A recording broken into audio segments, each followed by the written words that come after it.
ده موبايل من اقوى وافضل الموبايلات اللي نزلت من اوبو في الفئه المتوسطه، وهو الاوبو رينو 11 اف. حقيقي الموبايل ده فعلا ممتاز من حيث كل حاجه، معالج مميز في فئته، كاميرات كويسه، واخيرا شاشه ممتازه. بس مش ده الجانب المبهر في الموضوع. المبهر في الموضوع او اللي لفت انتباهي في الموضوع اكتر فكره ان هو جاي بنفس الامكانيات الاخ الاكبر الرينو 11 مع شويه تضحيات بسيطه لا تذكر تماما بالنسبه لفرق السعر ما بينهم. اكيد هقول لك على الفروقات اللي بينه وبين الرينو 11 من حيث الامكانيات والسعر كمان، واهم حاجه ما تنساش تصلي على النبي. نبدا كالعاده بالديزاين. طبعا ديزاينات اوبو خاصه في سلسله الرينو حاجه مثاليه، شكل الموبايل تحفه فعلا. الموبايل ده جاي باكتر من لون، وحقيقي الاثنين دول افخم من بعض. اللون ده سيمبل ولكن جامد جدا، فاهم اللي هو يعني سيمبل بس في نفس الوقت حاجه جامده. شكل الظهر عباره عن لونين وفي ريفليكشن كده بتشوفه في الاضاءه، ده لو بتحب الحاجه الكلاسيك الهاديه دي، فاهم. لكن بتحب بقى الحاجه المطرقعه ممكن تفكر في اللون ده. فالديزاين بشكل عام مثالي، واحنا دايما شايفين ده من اوبو خاصه في سلسله الرينو. اوبو اهتمامها واضح جدا في الحته دي. وطبعا الظهر من البلاستيك ومش بيبصم تماما، هيفضل نضيف وعلى وضعه معاك. والفريم هنا من البلاستيك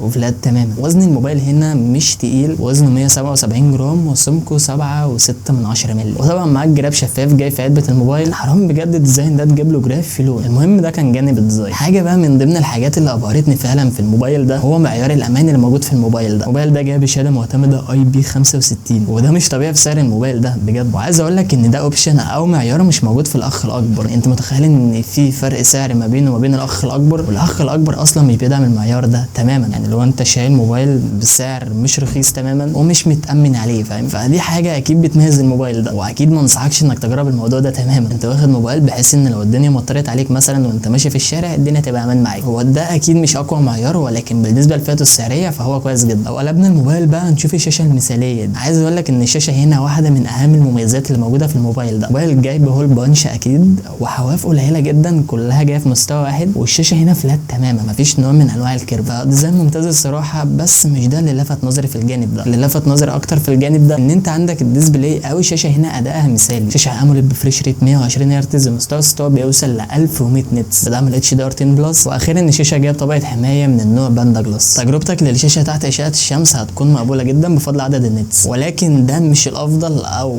اقوى عدد نتس ممكن تشوفه في الفئه السعريه دي، ولكن هو عدد نتس في المطلق هو كويس جدا. الشاشه هنا طبعا الوانها كويسه، انت بتتكلم في شاشه اموليد فهتشوف منها الوان كويسه وكواليتي عالي. شاشه فعليا ممتازه. بفضل ال 120 هرتز طبعا هتاخد سلاسه كبيره جدا في السكرول اب والسكرول داون، الدنيا هتبقى سموز معاك جدا. طيب اما بالنسبه للمعالج او الاداء، الموبايل هنا جايبه معالج دايمنستي 7050. بشكل مبدئي احنا شفنا المعالج ده اكتر من مره قبل كده، واستخدم في اكتر من موبايل، منتشر بشكل كبير في الفئه المتوسطه. كان موجود في الريلمي 11 برو بلس، وكان موجود في الرينو 10، موجود في الرينو 11 الموبايل الاغلى منه في السعر اللي هو برده الاخ الاكبر. المعالج ستيل كويس في الفئه السعريه دي ومأدي بشكل كويس جدا، مش هتواجه اي مشكله تماما معاه. مفيش نوع من انواع اللاج بقى، التقطيع والحاجات اللي ممكن تضايق اي موبايل دي مش موجوده هنا تماما. كل حاجه هتبقى سموز معاك جدا. وطبعا شيء اخر هيكمل تجربتك للاستخدام بشكل افضل هنا واجهه اوبو السلسه جدا الكالر OS 14، وده معناه انك هتاخد تجربه مثاليه ومستقره مش بس على المدى القصير بل على المدى الطويل. جايب 8 جيجا رام وتقدر تزودها من الرام بلس لحد 8 جيجا رام كاوبشن اضافي، ويبقى التوتال 16 جيجا رام معاك، فحاجه مرعبه. حتى تجربتك للالعاب هتكون مميزه. الموبايل هنا بيلعب على HDR بالنسبه لبابجي يعني، وفريم ريت الترا، او ممكن تقلل الجرافيكس وتلعب على سموز واكستريم. وعندك دعم الكارت ميموري وشريحه اتصال، بس لو محتاج تركب شريحتين ممكن تبدلها بالكارت الميموري هنا عادي. اوريدي مش هتواجه مشكله في حته المساحه دي، لان الموبايل اوريدي جاي بمساحه تخزين عاليه. وبالنسبه لسخونه الجهاز والكلام ده، فالموبايل هنا مش بيسخن بسهوله، يعني محتاج عدد كبير من الاستخدام المكثف علشان تبدا تشوف ده. تبريد اوبو في العموم ممتاز، بس المحبط في الموضوع هنا هي السماعه هنا جايه مونو مش ستيريو للاسف. تجربتها مميزه وبتدعم الالترا مود اللي من خلاله تقدر تزود مستوى الصوت لحد 200%، بمعنى الصوت بيبقى عالي عن الطبيعي. متاح الاوبشن ده وتقدر تستخدمه عادي، ولكن ده بيجي على حساب كواليتي الصوت. كواليتي الصوت مش بيبقى افضل حاجه لما بتوصل لمستوى صوت اعلى من الطبيعي اللي هو اعلى من 100%. الموبايل ده انا عايز اقول لك فعلا لو كان جاي بنوع سماعات ستيريو كان نقل تجربه الموبايل ده لحته ثانيه فعلا. بس اكيد ده حصل علشان يميزوا الاخ الاكبر الرينو 11. انا لحد دلوقتي مش شايف اي اختلافات ما بينه وما بين الاخ الاكبر، باستثناء طبعا جانب السماعات ده. فطبعا علشان يميزوا الاخ الاكبر فلازم يكون في تضحيه، ده شيء طبيعي. اخيرا الموبايل مش بيدعم مدخل ال 3.5 مللي لسماعات الاذن، وده احنا بقينا نشوفه كتير، فاللي هو عادي مش هنعتبرها تضحيه. بالنسبه للبطاريه فالبطاريه هنا 5000 ملي امبير كسعه بطاريه، فهي ممتازه فعلا، كمل معاك اليوم مرتاح جدا. ولو استخدامك بسيط ممكن تدخل في اليومين من الاستخدام العادي. وعندك دعم لسرعه شحن بقوه 67 واط، هيشحن معاك البطاريه في اقل من ساعه. سنسور التقارب هنا او بمعنى اخر سنسور المكالمات ممتاز ومش هيواجهك اي مشاكل في الموضوع ده. بالنسبه للكاميرات، كاميرا اساسيه 64 ميجا بكسل فتحتها سيف 1.7، كاميرا ثانيه الترا وايد 8 ميجا بكسل، وكاميرا ماكرو 2 ميجا بكسل. الرينو 11 جايب كاميرا 50 ميجا بكسل بسنسور مختلف واقوى من السنسور اللي موجود هنا، وبيدعم الاو اي اس او التثبيت البصري، وبيدعم كمان كاميرا مخصصه للبورتريه. ده بالنسبه للرينو 11. دي كانت شويه اضافات مش موجوده في الرينو 11 اف، وده اكيد داون جريد بالنسبه للرينو 11 اف علشان زي ما قلت لك في بدايه كلامي يميزه الاخ الاكبر. عندك اوبشن ال 2 اكس في وضع البورتريه بشكل مبدئي كده، نتيجته فعلا مميزه جدا. كروب ده بيحسن من الكاميرا الاساسيه علشان ما فيش كاميرا مخصصه للبورتريه زي ما قلت لك. البورتريه هنا كويس، تحديد الاطراف متحدد بشكل كويس، نتائج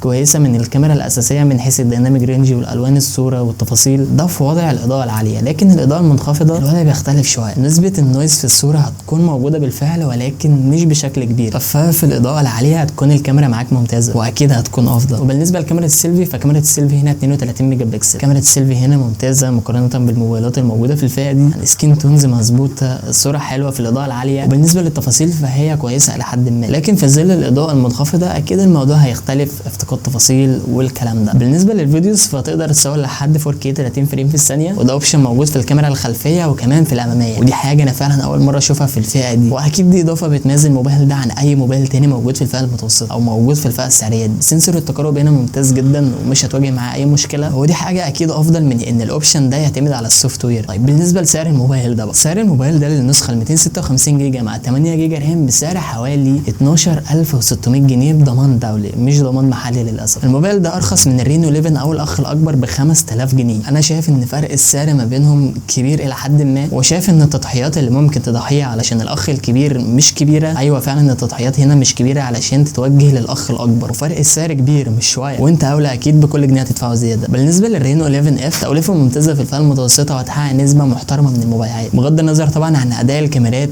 اللي مش اقوى حاجه في فئاتها السعريه، ونوع السماعات طبعا المونو مش ستيريو. زي ما قلت لك في بدايه كلامي ان السماعات هنا لو جايب نوع ستيريو فعلا كان نقل الموبايل ده فعلا لحته ثانيه، ولكن زي ما قلت لك برده لازم يكون في تضحيات. فبس كده اعتقد ان انا اتكلمت في كل حاجه تخص الموبايل ده. حريه الاختيار اكيد هسيبها لك، ولو خدت فعلا قرار الشراء فقول لي تحت في الكومنتات وقول لي ايه اكتر حاجه عجبتك في الموبايل ده او اكتر سبب هتشتري الموبايل ده لاجله. فبس كده ما تنساش تعمل لايك وسبسكرايب وكومنت حلو لو لسه ما عملتش اكيد. بس كده اشوفك الحلقه الجايه، بيس.